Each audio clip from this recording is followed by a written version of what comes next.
Kani kedai ke Batisi TV, bat pidang pet ya ke kubur baman kasni, belawan rashapi tak ke rupa, ringkat bat ke Orange Nissan, lom sokpo near Fire Brigade Ground, Shillong.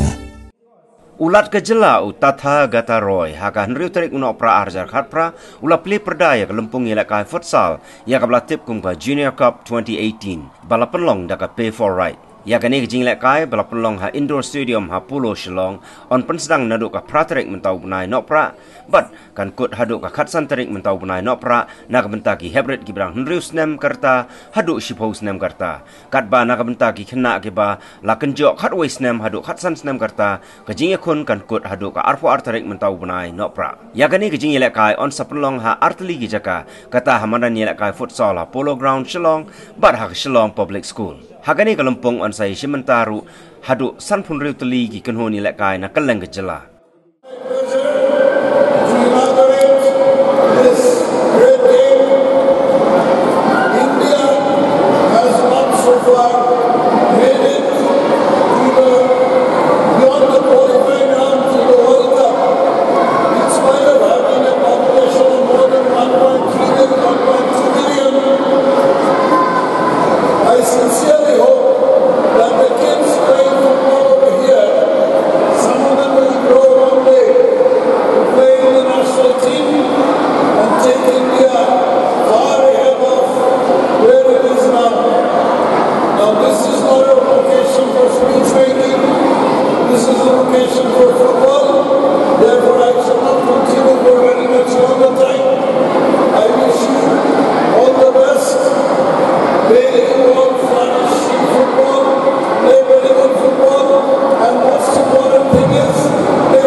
Nissan Junior Cup,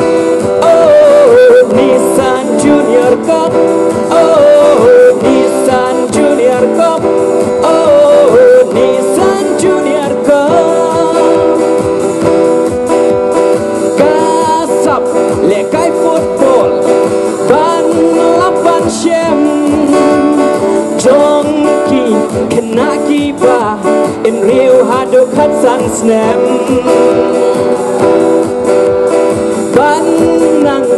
Tiu yaki kena padang kidang san Jing yakok football on penlong Blab sponsor da kanisan Blab sponsor da kanisan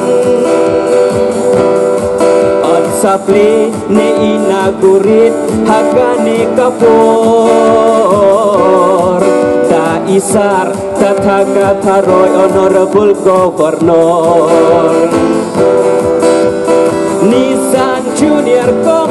oh Nissan Junior Cup, lengpa kini kilat kijat tournament, pen yo jing hikai babun ban pen tebet ya kita len,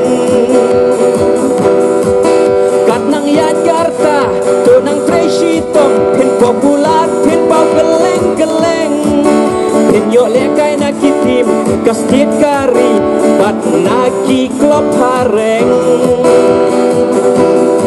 tak bakin mawat ya sengau sarong habalas dang ban bau wat ngop hajing min bas niu udrok kakiat wat yang kalau Nissan Junior Cup